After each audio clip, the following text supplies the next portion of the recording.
정말 춥습니다. 이 추위를 이기시고 주의 전으로 나오신 여러분에게 하나님의 크신 은혜가 임하시기를 주님의 이름으로 축원합니다. 아멘. 얼마 전 강릉에 갈 일이 있어서 급하게 버스를 타고 갔습니다. 참 이제는 길이 좋지만 그래도 아직은 강원도는 첩첩 산골이죠. 무심코 창밖을 내다보는데 산 밑에 띄엄띄엄 집이 한 채, 두 채 보이죠. 그런데 어김없이 바라보는 데마다 교회가 있는 겁니다. 교회. 아니 이 산골에 길이라고니 고속도로, 고속도로 좌우에서 들어올 수도 없는 그 고속도로가 지나는 길에 집도 뭐 한 채, 두 채 띄엄띄엄 있는데 교회가 예배당이 예쁘게 지어져 있는 거예요. 제가 어땠을까요? 너무너무 부럽더라고요. 아름다운 예배당이 지어져 있는 거 보니까 너무너무 부러워요. 아 좋다, 부럽다. 그러면서 생각했어요. 야, 세상에 뭐 세계를 많이 가보진 않았지만 우리나라 같은 나라도 없다. 그 생각 들었어요. 다녀보신 분들은 알겠죠. 세계 곳곳에 다녀보십시오. 가는 곳곳마다 교회 있는 나라가 어디가 있습니까? 꽤 오래전입니다. 제가 대학생 때죠. 84년도에 이제 청년 활동을 하면서 어떻게 좋은 기회가 돼서 유럽을 가게 됐어요. 프랑스랜드를 가봤어요. 파리를 가봤어요. 말로만 듣던. 좋더라고요. 밤에 숙소에서 창을 이렇게 내다보는데 낮에는 잘 몰랐는데 밤에 보니까 십자가가 쫙 보이는 거예요. 뭐 여기저기 막 십자가예요. 이건 뭐 낯설지 않습니다. 익숙하죠. 그런데 다른 게 뭐냐면 십자가 색깔이 달라요. 여러분 우리는 교회마다 십자가가 무슨 색깔입니까? 밤에 불빛이 붉은색이죠. 거기는 초록색이에요. 초록색. 그래서 저는 속으로 이 프랑스 사람들은 초록색을 좋아하나 보다 그렇게 생각했어요. 그리고 나가봤어요. 밤에 십자가 있는 데를 가봤어요. 막 여기저기 많아. 근데 이상한 건 그 십자가들이 다 큰 길가를 중심으로 있어요. 야, 큰 길가는 비쌀 텐데 그 생각이 들었는데 가서 보니까 뭐예요? 십자가 달린 데마다 교회가 아니라 화장품 가게였어요. 화장품 가게를 이렇게 초록색 십자가로 이렇게 해놨더라고요. 참 뭐라 그럴까요? 허무하다 그럴까요? 다시 찾아봤어요. 진짜 십자가가 있나? 없어요. 하나도 못 봤어요. 하나도 없어요. 그저 있는 거는 오래전에 성당들 오래된 그런 몇백 년 된 그런 것만 있을 뿐 하나도 보지를 못했어요. 그런데 여러분 밤에 창을 열어보십시오. 우리나라에서 높은 데 올라가서 보십시오. 외국 사람들이 오면 제일 먼저 놀라는 게 뭡니까? 웬 십자가가 이렇게 많냐고 놀랍니다. 붉은 십자가. 곳곳마다 큰 교회도 세워지고 십자가도 많고 그들이 하나같이 하는 말이 하나님의 은혜라고 합니다. 예수 믿는 사람들. 주님의 은혜인 줄로 믿습니다. 가는 곳마다 십자가예요. 가는 곳마다. 또 신학교는 매 터집니다. 진짜. 제가 신학대학원 들어갈 때도 90년도에 시험을 보고 91년도에 들어갔죠. 직장생활 하다가 91년도 들어갈 때도 경쟁률이 장난이 아니었어요. 한 9대1, 10대1이 됐어요. 왜 그렇게 오는지 모르겠어요. 저는 정말 아무것도 모르고 내가 가도 되나? 안 가면 안 될까? 뭐 그런 마음도 있고 그러고 들어가는데 정말 경쟁률이 셌어요. 근데 그거는 유도 아니더라고요. 갈수록 경쟁률이 세서 15대1까지. 뭐 동탄에 저희가 아는 분은 그 신대원, 제가 나온 신대원 들어가겠다고 구수를 했어요. 구수가 뭐예요? 9번 시험 봐서 붙었다는 거예요. 1년에 한 번이니까 9년, 9년이 뭐야? 10년 이상을 들어가기 위해서 공부하고 시험 보고 떨어지고 시험 보고 떨어지고 막 그래서 9번째에 붙었어요. 나중에 그 면접하는 교수님들이 그러는 거예요. 자네 또 왔나? 자네 또 왔나? 아마 그래서 붙여준 거 같다고 자기가 그렇게 얘기하더라고요. 정말 축복입니다. 많은 사람들이 신학교 가려고 하고 가는 곳마다 정말 목사님들이 교회를 개척해서 세우고 시골에 교회 없는 데가 어디 있습니까? 정말 많죠. 동탄에도 그렇죠. 제가 개척할 때만 해도 2008년에 왔을 때도 9년에 개척을 했지만 동탄의 교회가 100개나 됐습니다. 100개. 요 안에 100개가 있었어요. 아니 멀리 갈 것도 없어요. 이 나루마을 요 상가에 저희가 개척을 10번째로 했어요. 10번째. 알죠? 제가 개척을 하려고 여기 제일 먼저 이 상가를 봤었잖아요. 와서. 한 20군데는 돌아다녀 봤죠. 여기 제일 먼저 본 데 하나님 주셨는데. 요 나루마을에 교회가 몇 개인가 아쉬워봤어요. 9개가 있었어요. 제가 10번째로 개척했어요.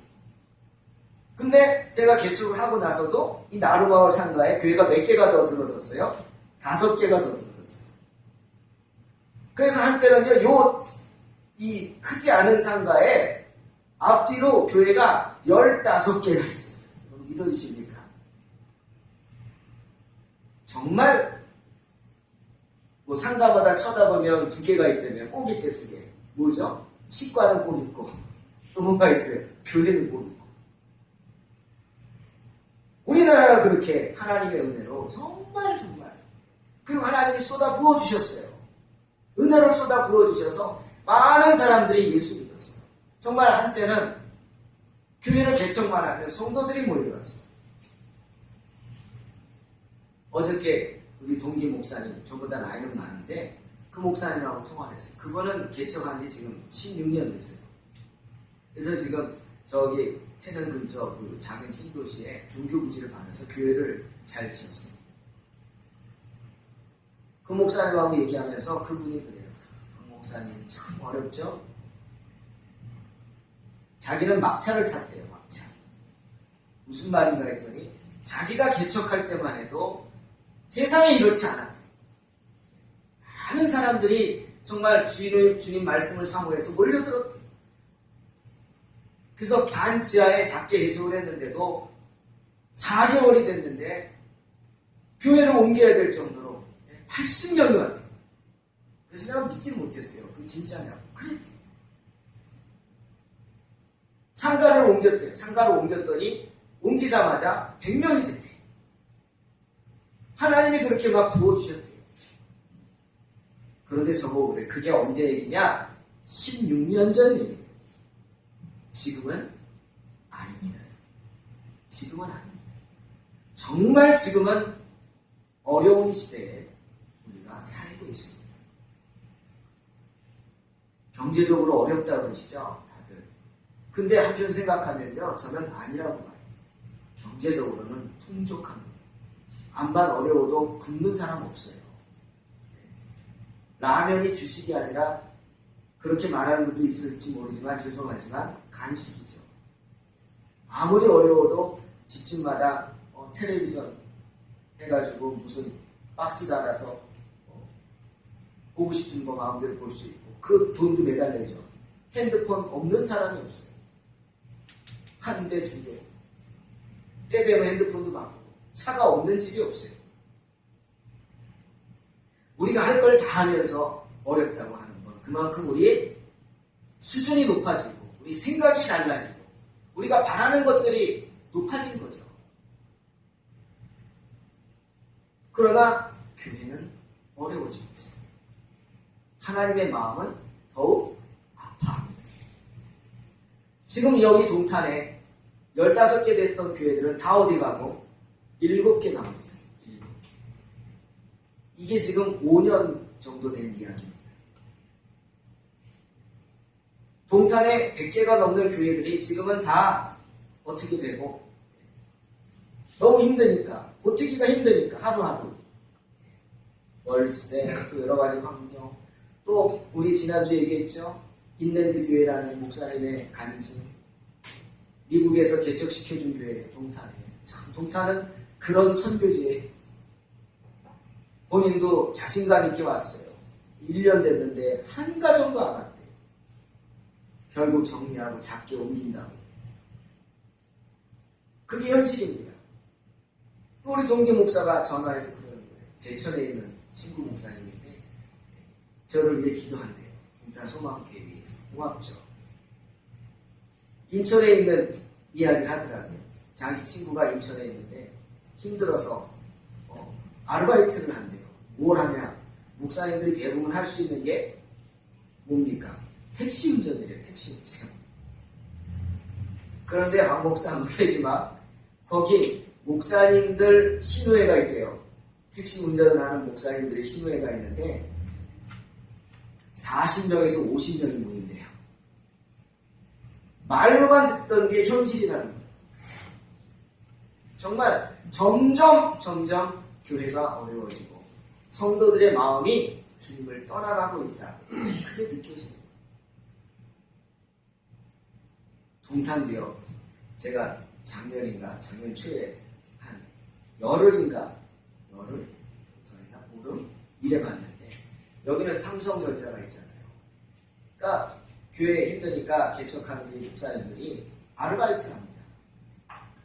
그 삼성전자의 아침 시간에 가서 차량 안내를 해요. 거기 버스가 막 몇백 대가 왔다 갔다 해요. 아침 출근하는 사람들. 정말 교통이 위험해요. 그래서 그걸 이제 봉들고 막 안내하는 거예요. 스톱시키고 가게 하고 막. 근데 어떤 목사님이 이제 그걸 하는데 본인이 한동안 못하게 됐다 그래서 같이 이제 연합회 활동하니까 부탁을 하는 거예요. 그래서 저도 뭔지 궁금하고 그런 얘기 많이 들어서 또 저도 넉넉지는 않으니까 한번 해보겠다고 한번 해봤어요. 야, 정말 힘들더라고요. 교통정리만 하는데도 힘들더라고요. 동탄에 한 10분이 그거 하십니다. 동탄에 교회 한 10분이 하세요. 그 중에 하나 저도 해보다가 저는 계속 하는 게 아니었으니까 그러는데 그거 쉽지 않더라고요. 왜 이렇게 됐을까? 교회가 점점 교회들이 어려워지고 큰 교회는 큰 교회대로 정말 문제가 많고요. 어려운 게 없고 왜 그럴까? 정말 기도해야 합니다. 그런 가운데서 정말 개척교회를 찾는 여러분들, 저는 날마다 여러분들을 위해서 기도하고 감사하고 있어요. 얼마나 귀한 분들이에요. 부담감을 갖고 나오는 거 아닙니까? 저는 그것이 거룩한 부담감인 줄로 믿습니다. 하나님의 나라를 위한 거룩한 부담감이죠. 저는 여기 연합회 활동하면서 큰 교회 목사님들 보고 그래요. 나한테 감사하라고요. 나한테 감사하라고. 그리고 딴 분들한테 그래요. 당신들 당당하라고. 우리가 큰 역할 한다고. 왜? 이런 개척교회에서 안 믿는 분들 전도해서 양육해서 세례주고 그러면 그분들 어디로 가요? 큰 교회로 가더라고요. 요 가까운 교회, 큰 교회 있죠? 어디라고 말 안에 있는데 그 목사님 저한테 감사하라고 그래요. 내가 감사하라고 그래요. 목사님 나한테 감사. 왜? 우리가 많이 양육해서 보내줬거든요. 정말 개척교회 역할이 큽니다. 큰 교회는 그런 거 못해요. 아니 구름처럼 왔다가 그분 표현대로 하면 그래요. 난 교인이 누가 누군지 모르는데요. 구름처럼 왔다가 구름처럼 나가네. 밀물처럼 왔다가 썰물처럼 나가네. 점점 성도들이 어떤 소속감 그걸 부담스러워하면서 편하게 신앙생활합니다. 왜 그럴까? 때문에 하나님의 은혜가 없는 겁니다. 저희들에게. 교회 가운데 어려움이 있고 많은 교회가 힘들어하고 주의 종들이 이제는 버티다 못해서 나가 떨어지고 상처받고 설교를 준비하면서 정말 여러분들을 생각하면서 다시 한번 주님 앞에 엎드려 봤습니다. 몇 가지가 생각났어요. 우리 지금 문제가 뭘까? 우리가 뭐가 정말 하나님 앞에 우리가 회개하고 우리를 돌아봐야 할 것이 뭔가 생각해 봤어요. 오늘 우리가 엘리야 이야기를 봤어요. 열왕기상에서. 열왕기상에 보면 주님이 분명히 말씀하셨어요. 그 이스라엘이라는 나라는 하나님의 나라였어요. 온 이스라엘 백성들이 하나님을 믿는 백성들이었어요. 그렇죠? 정말 하나님 없이는 살 수 없다고 고백하면서 하나님의 말씀을 듣고 선지자의 말씀에 귀를 기울이면서 하나님께 왕을 세워달라고 간절히 구해서 왕을 얻은 그런 나라였어요.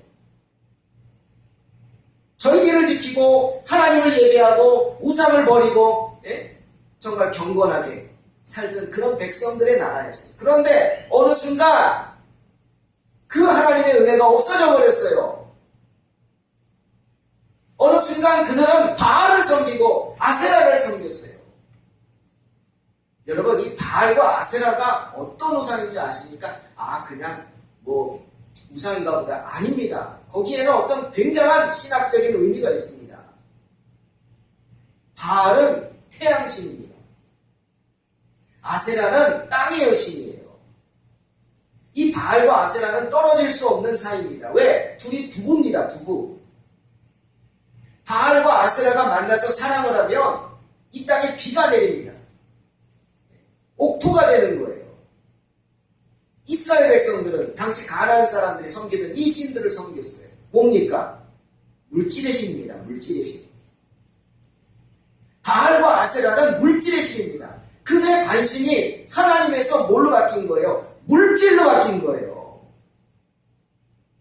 빨리 바알과 아세라가 매일매일 합방하고 사랑을 해라. 그래야 이 대지에 비가 내리고 옥토가 되고 풍성한 결실이 얻어진다. 하나님의 은혜로 이 땅에 복이 내리는 것이 아니라 자기들이 그 우상을 만들고 섬김으로 인해서 이 땅에 복이 내려진다는 물질주의가 팽배해진 거예요. 온 나라에. 그러면서 하나님을 버렸어요.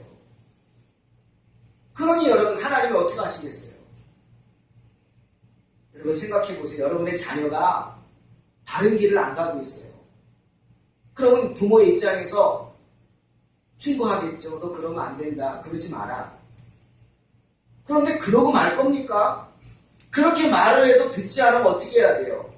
억지로 잡아다가 코를 깨서라도 붙잡아 놔야 됩니다. 못 가게 해야 됩니다.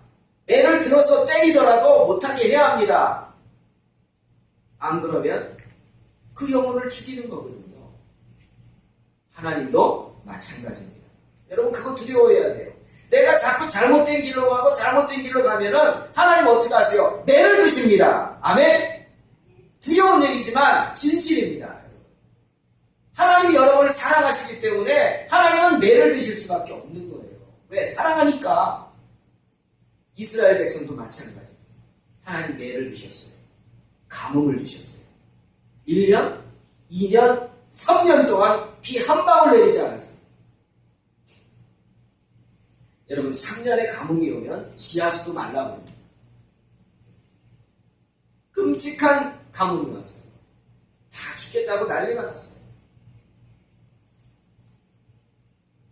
바알과 아세라에 무릎 꿇고 있던 이스라엘 백성들이 재앙을 당했지만 회개하지 않습니다. 깨닫지 못합니다. 그들을 깨닫게 누굴 보내셨어요? 엘리야를 보내셨어요. 그러면서 하나님께서 뭐라 그랬어요? 엘리야가 나밖에 없다고. 나밖에 없다고. 그때 하나님 뭐라 그러셨어요? 아니, 바알과 아세라에게 무릎 꿇지 않은 7,000명이 있다. 바알과 아세라에게 무릎 꿇지 않은 사람들이 많다는 뜻이에요. 7,000이라는 숫자. 많다는 거예요.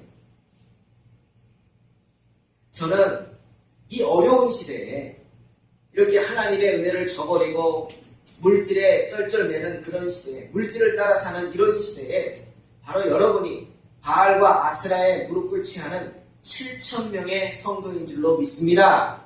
그런 은혜가 있을 줄로 믿습니다. 왜 이렇게 됐어요? 로마서 12장 11절에 주님 말씀하셨어요. 부지런하여 게으르지 말고 열심을 품고 뭘 하기 위해서?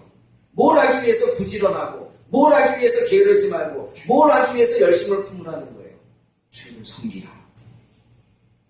주님을 섬기는 일에 부지런하라. 주님을 섬기는 일에 게으르지 말라. 주님을 섬기는 일에 열심을 품으라 하셨어요. 그런데 지금 우리는 우리 부모님 세대와는 그 신앙의 모습이 너무도 다릅니다.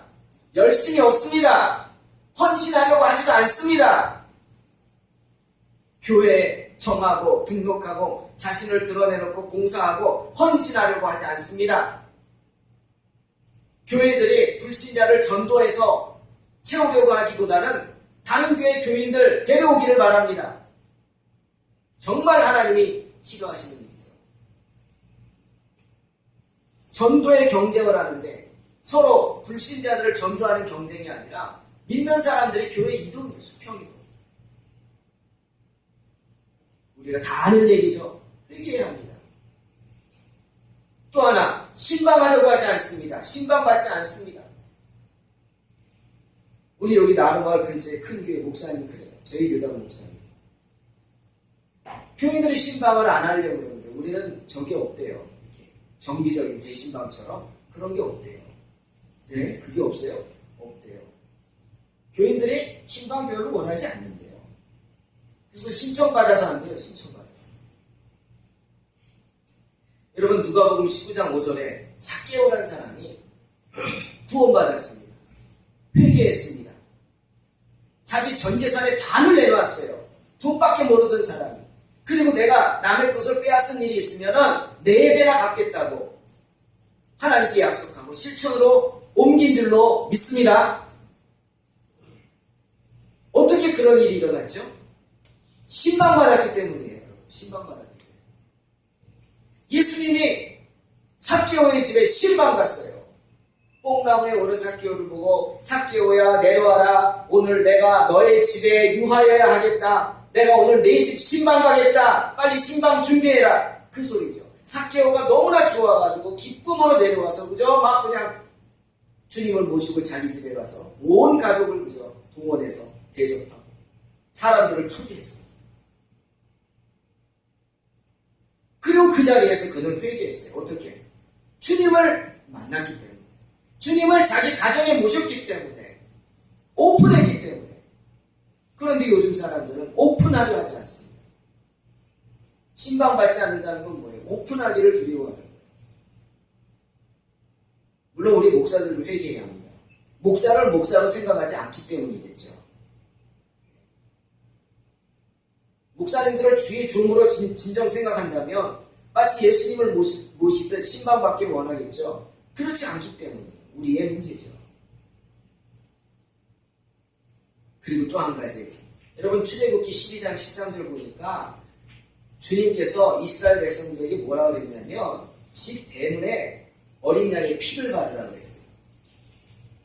그러면 죽음의 사자가 온 애굽 땅을 덮칠 때 대문에 피를 바른 집은 넘어간다고 그랬어요. 이게 6월절의 어린 양의 은혜입니다. 그리고 고린도후서 2장 15절에 주님 그런 말씀하셨어요. 너희는 구원 없는 자들에게나 망하는 자들에게나 하나님 앞에서 그리스도의 향기다. 향기야, 향기. 향기는 감출 수가 없어요. 뿜어 나오는 거니까. 좋은 냄새죠. 악취가 아닙니다. 우리는 그 말씀을 믿음으로 집 대문에 뭘 붙여요? 교패를 붙입니다. 교패 붙이면서 부적 생각하고 붙이는 분은 없을 줄로 믿습니다. 교패는 부줄 게 아니에요. 이걸 붙임으로 재앙이 오지 않고 신비한 능력을 갖고 그런 미신적인 마음으로 교패를 붙이는 성도는 없는 줄로 믿습니다. 아니니까. 하지만 교패를 붙이는 이유가 뭡니까? 내가 예수 믿는 사람이다. 나는 어느 교회에 속한 성도다. 당당하게 드러내는 거예요. 자기 자신을 드러내는 거예요. 그런데 전도하러 다녀보십시오. 아파트에 교패 붙은 집이 거의 없습니다. 그러면 교회를 다 안 다니느냐? 아닙니다. 교회를 다니는데도 뭘 안 붙여요? 교패를 붙이지 않습니다. 왜 그럴까요? 한번 생각해 보시기 바랍니다. 성도는요, 어딜 가든지 당당해야 합니다. 식기도도 당당하게 하십시오. 내가 예수 믿는다고 당당하게 밝히십시오. 내게 어떤 피해가 있을까봐 두려워하지 마시고 밝히시고 밝힘으로 인해서 여러분의 삶이 당당해지시기를 주님의 이름으로 축원합니다. 또 요즘 사람들은 주일 성수의 개념도 달라졌습니다. 주님 10계명 중에 4계명이 안식일을 기억하여 거룩히 지키라 였어요. 우리 부모님 세대는 정말 주일 지키는 걸 목숨처럼 중요하게 여겼어요. 어떻게든 주일을 지키려고 애썼어요. 그런데 지금은 그 개념이 점점 사라집니다. 뭐 교회만 예수님이 계시냐? 성경 봐라. 두세 사람이 모인 곳에 나도 그들 중에 있다. 성경은 잘도 그렇게 유명합니다. 그러니 우리가 모여서 그냥 기도하는 곳에 주님이 계셔. 그러니 예배드리면 돼. 아닙니다, 여러분. 아닙니다. 우리는 어떻게든 주일을 지켜야 합니다. 교회에 와서 함께, 공동체가 함께 예배를 드릴 수 있는 모습이 있어야 합니다. 그저 텔레비전으로 예배드리고 예배드렸다고 합니까? 텔레비전에 밑에 계좌번호 뜬다고 온라인으로 헌금하면 다 예배드린 겁니까? 아닙니다. 점점 잘못되고 있습니다. 그건 아닙니다. 방송으로 설교를 듣습니까? 교회 뭐 그런 교회들 있잖아요. 저는 절대로 아니라고 봅니다. 하나님 기뻐하지 않습니다. 예배는요, 하나님을 높이는 사람들이 나와서 하나님을 높이는 행동을 함께 하는 것입니다. 내 만족을 위해서, 내 기쁨을 위해서 예배드리는 게 아닙니다. 예배의 주체는 하나님이시고 하나님께 영광 돌리는 것이 예배입니다. 여러분, 명절에 자녀들이 조금 멀리 있다고 전화 한 번 하고 계좌로 그냥 용돈 딱 쏴주면 그걸로 땡입니까? 기쁘십니까? 아니면은 힘들게 찾아와서 얼굴만 보고 마주보고 한번 안아주고 그것이 기쁘십니까? 여러분 한번 생각해 보십시오. 어떤 게 자녀의 돈인지. 하나님도 우리의 아버지십니다. 또 하나 사도행전 20장 35절 주는 것이 받는 것보다 복이 있다 하셨죠. 그런데 성도들은 베풀려고 하지 않습니다. 나누려고 하지 않습니다. 물질을 다스리는 게 아니라 점점 물질의 노예가 되어가고 있어요. 제가 좀 재미있는 예를 한번 들어보겠습니다. 어젯밤 11시에 카톡이 왔어요. 여기 같이 목사님도 활동하니까 재미있는 일이 많아요. 서로 카톡을 해서 서로 교회 얘기를 하는데 어떤 목사님이 이렇게 카톡을 보냈어요. 목사님, 지금 우리 교회 김 집사님이 울면서 전화가 왔어요. 목사님, 로또 1등 같아요. 숫자 6개가 맞으면 되죠? 그 김 집사님 부부가 흥분해서 전화를 했대요. 지난주에는 4개 맞았는데 이번에 6개 다 맞았습니다. 목사님 기뻐가지고 거기다 와 막 이렇게 카톡을 보냈어요. 20억이 넘는다. 대박이다. 막 이렇게 목사님의 카톡을 올렸어요. 그랬더니 딴 목사님이 들어왔어요. 들어와가지고 그러더니 11조 2억이네 막 이러고 또 같이 기뻐했어요. 그랬더니 또 그 교회 목사님이 아니 10억은 할 겁니다. 지난주에 우리 함께 기도하면서 했거든요. 그렇게 하기로 했거든요. 막 무슨 성경 공부 같은 거 하다가 얘기하다가 만약 로또를 맞으면 뭐 이랬나 보죠. 그랬더니 반하겠다 뭐 이랬나 봐요. 그러니까 다들 흥분했어요. 진짜인지 아닌지. 지금 당장 목사님 댁으로 가겠습니다. 그러고 저 향남에 사는 분이래요. 근데 잠시 후에 또 카톡이 왔어요. 다시 연락이 왔는데 그렇게 흥분시켜 놓더니만 다시 전화가 왔어요. 목사님 죄송해요. 4개만 맞았어요. 4개밖에 안 맞았네요. 너무 흥분해서 잘못 봤어요. 그러고 왔대요. 그랬더니 또 아까 그 대박이다 했던 목사님이 끼어들었어요. 끝났다 끝났어. 끝났다 끝났어. 이러고. 그랬더니 그 목사님이 그래도 5만원짜리가 됐답니다. 잠깐 천당 갔다 왔습니다. 이렇게 문자를 보냈어요. 여러분, 이게 우리의 모습입니다. 뭐 어떤 교회 그 얘기하는 거 아니에요. 저도 마찬가지입니다. 저도 마찬가지고 모든 분들이 지금 물질 때문에 매여 있는 거예요. 저도 정말 물질 개척하면 다 목사님들이 그렇게 있죠. 기도하고 있죠. 하나님 도와달라고. 근데 저는 이걸 보고 그랬어요. 이 목사님이 참 신실한 분이고요. 두 분 다 번듯한 교회가 있는 분이에요. 상가의 그런 교회가 아니라 자기 교회가 있고 이런 분들인데 얼마나 이분들도 물질에 힘들면 이런 얘기를 하겠어요. 잠깐 천당 갔다 왔다. 그래서 제가 거기다 토달았어요. 목사님 정말 천당이네. 그런 성도가 있다는 게 정말 난 부럽습니다. 로또 됐다고 당장 목사님한테 전하는 성도. 네? 우리 동탄소망교회도 있을 줄로 믿습니다. 아멘 안 하세요. 얼마나 감사해. 로또 됐다고 목사님한테 전화 왔어. 아 됐다. 아마 로또 되면 딱 연락을 끊어버릴 사람들 많죠. 근데 이분은 목사님한테 전화 왔어. 당장 가겠다고. 이야, 나 당신 너무 부럽다 그랬어. 아마 그래서 천당 갔다 왔다 그랬겠죠. 그랬더니 답이 왔어. 아멘. 그 답이 왔어. 나 부럽다고 지금. 지난주에는 교회 힘들다고 교인들한테 맡기고 뒤치다거리 해주세요 이러고 미국 간 그 교회 목사님 부럽다고 그랬잖아요. 오늘은 로또 됐다고 목사한테 전화한 이 목사가 부러운 거예요. 그런 성도가 있어요. 그리고 또는 다른 사람들이 저희 교회를 저를 부럽게 할 게 있어요. 뭡니까? 그 어려운 상황 속에서 이 추운 날도 이렇게 주의 전을 찾아서 함께 예배드린 여러분이 있음을 저는 하나님께 감사합니다. 하나님이 큰 은혜 내려주실 줄 믿습니다.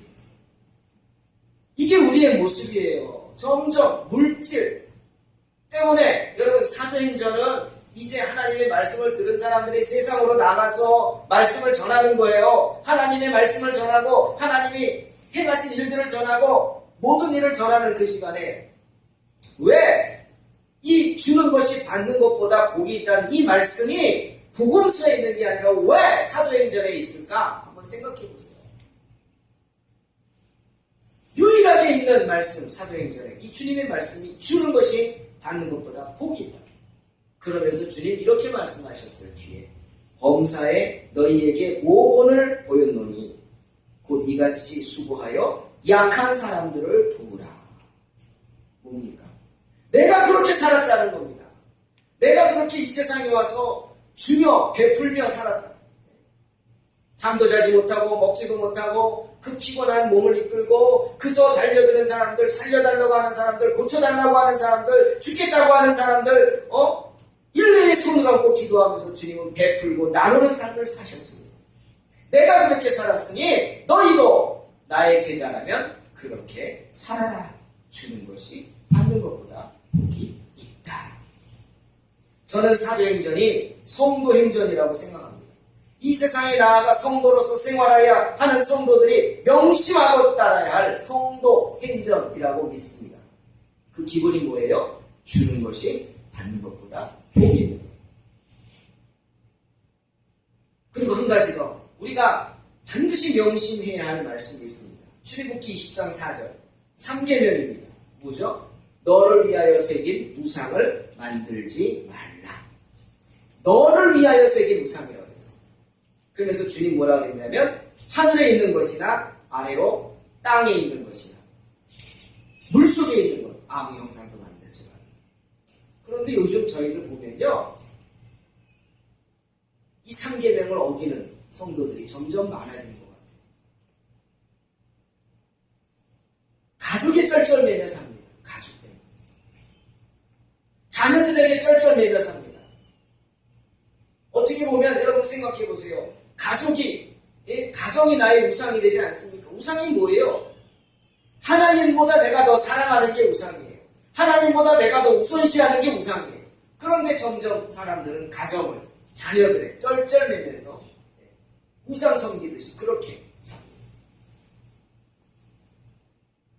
교회에 와서 함께 예배드리기보다는 자녀들 때문에 가족 때문에 교회에 못 나온다고 하는 분들이 많습니다. 여러분 이것도 우리가 이겨내야 할 감당해야 할 십자가입니다. 마태복음 10장에 주님이 이런 말씀하셨어요. 사람의 원수가 자기 집안 식구다. 참 감당하기 힘든 말이죠. 그러나 그런 관점에서 보면 주님의 말씀이 이해가 되는 겁니다. 아비나 어미를 나보다 더 사랑하는 자는 내게 합당치 않고 아들이나 딸을 나보다 더 사랑하는 자도 내게 합당치 않다. 나보다 더 사랑하지 말라는 거예요. 정말 내가 그분을 사랑한다면 그분을 위해서 나와서 기도해야 합니다. 어머니를, 아버지를 위해서, 아내를 위해서, 남편을 위해서 교회에 와서 기도해야 합니다. 구원을 위해서. 그게 나의 십자가입니다. 가슴 아픈 이야기일지 모르지만 정말 우리가 평생 지고 가야 할 십자가가 뭡니까? 가족입니다. 가족.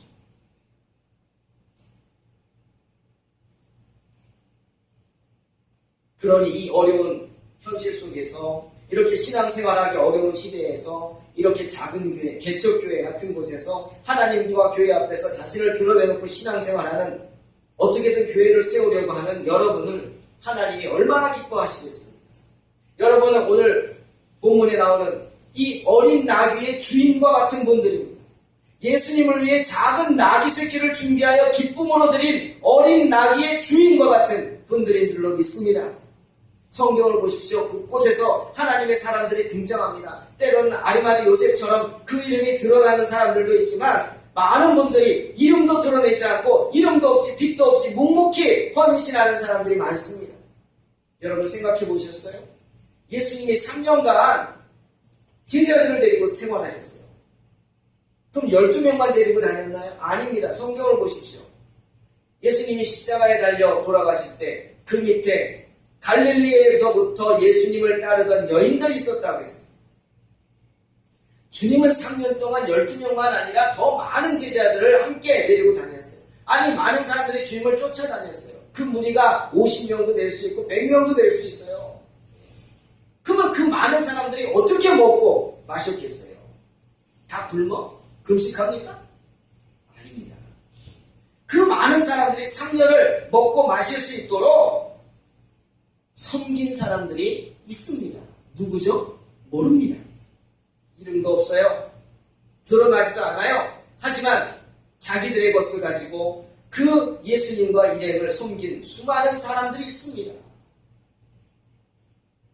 또 둘의 돈, 한 고드란트의 작은 돈이지만 자기의 전 재산이라고 주님이 축복하신 그 가난한 과부가 있습니다. 이름이 뭐죠? 모릅니다. 그리고 오늘 주님이 예루살렘 입성을 위해서 꼭 필요한 것, 어린 나귀 새끼를 하나님께 드린 그런 주인이 있습니다. 이름이 뭐죠? 모릅니다. 주님이 3년의 사역을 마치고 예루살렘 입성할 때 꼭 필요한 것이 있었어요. 그게 뭐예요? 어린 나귀 새끼였어요. 얼마 전에 중국의 시진핑 주석이 중동을 방문했죠. 지금도 하고 있나 모르겠는데.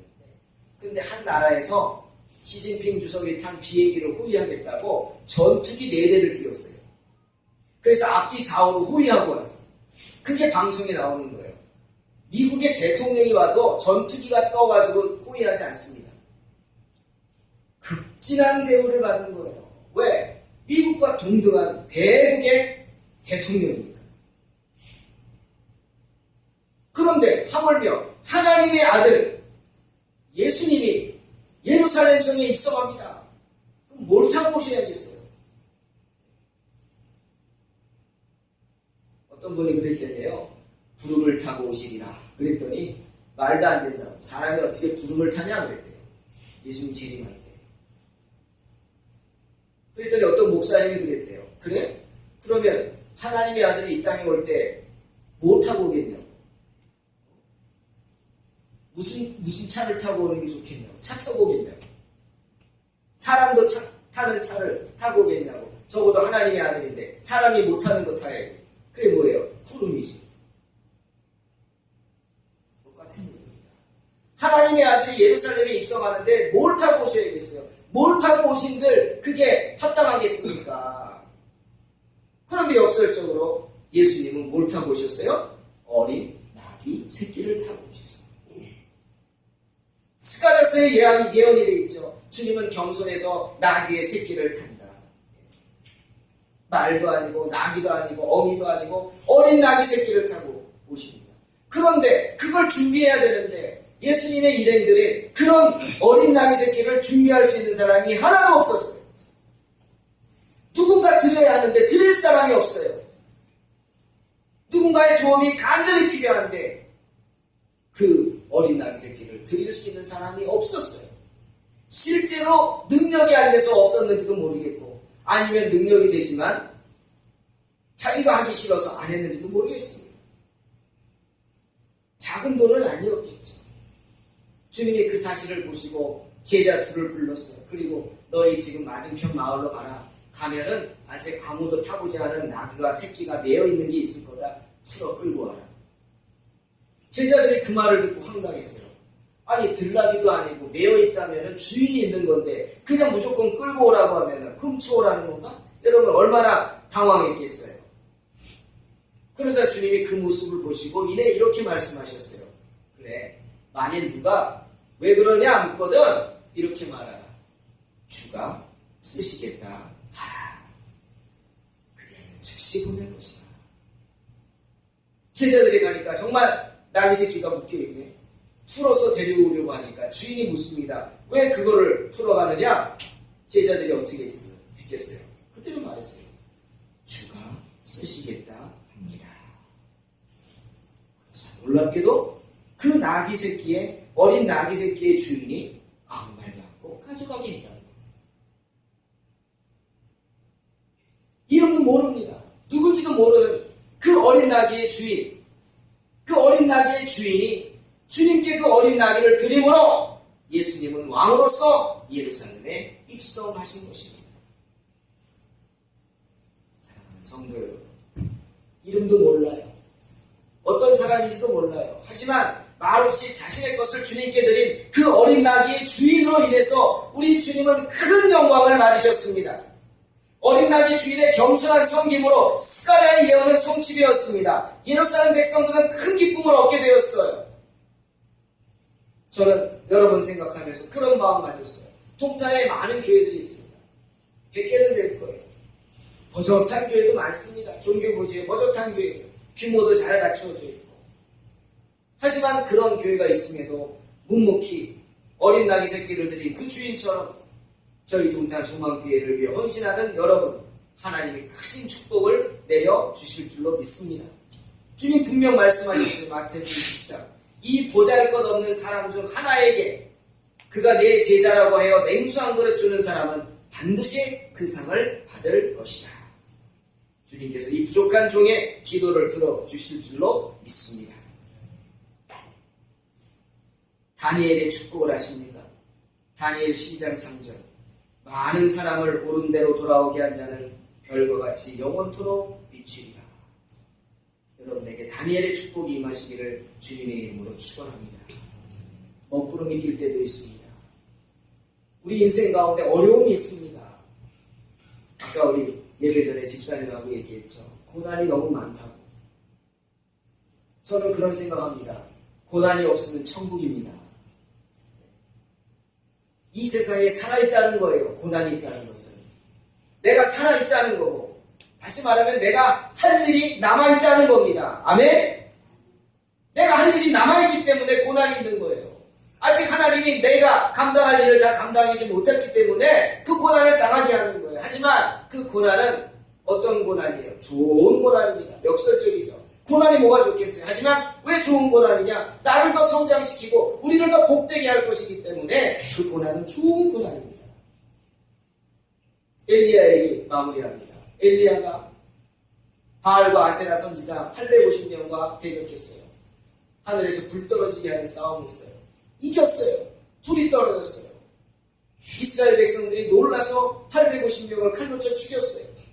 이제 엘리야는 뭐 해야 돼요? 하나님의 기적을 체험한 엘리야, 비를 내리게 해야 돼요. 3년간 내리지 않은 비를 기도합니다. 오늘 본문 나온 대로 그 할아버지가 머리를 무릎에 꽉 쳐서 그냥 집어넣고 그리고 하나님께 기도합니다. 간절히 사원을 시켜서 바다를 바라보러 갑니다. 무슨 징조가 있느냐? 아무 일도 없습니다. 또 기도합니다. 두 번째 또 말합니다. 징조가 있느냐? 아무것도 없습니다. 세 번째 기도하고 또 징조가 있느냐? 아무것도 없습니다. 얼마나 낙심이 됐겠어요. 하나님이 기적을 보여줘서 불까지 떨어졌는데 왜 비는 내리지 않게 하는 거예요? 바로 비 내리면 되는데. 하지만 엘리야는 낙심하지 않고 또 기도합니다. 네 번째로 또 머리를 집어넣고 간절히 기도합니다. 징조가 있느냐? 없습니다. 다섯 번 또 기도합니다. 없습니다. 여섯 번 기도합니다. 없습니다. 이제는 지칠 만하지 않아요. 그만둘 만한데. 아니, 엘리야는 한 번 더 기도합니다. 일곱 번째 기도하고 사환을 보냅니다. 그런데 사환이 뭐라 그래요? 뭔가 있는 것 같습니다. 바다 저 끝에 손바닥만한 구름이 보입니다. 여러분, 손바닥만한 구름을 보시기를 주님의 이름으로 축원합니다. 엘리야는 그 손바닥만한 구름을 보고는 하나님의 징조로 받아들였습니다. 비가 올 것이다. 아합 왕에게 빨리 내려가라고.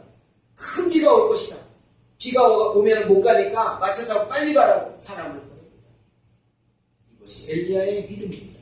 사랑하는 성도 여러분, 이름 없이 빛도 없이 묵묵히 섬기는 사람들은 이 엘리야가 본 것 같이 낙심치 말고 기도하면서 바다에서 사람의 손만한 작은 구름을 볼 수 있어야 합니다. 그 작은 구름이 주님이 주시는 사인으로 받아들이고 낙심하지 않고 좀 더 힘을 내고 이 고난을 좀 더 이겨내고 승리하는 삶을 살아야 될 줄로 믿습니다. 그것이 하나님이 우리에게 허락한 거죠. 저도 고난이 많습니다. 저도 힘든 건 많습니다. 여기까지 온 것이 정말 하나님의 은혜죠. 여러분 잘 아시죠?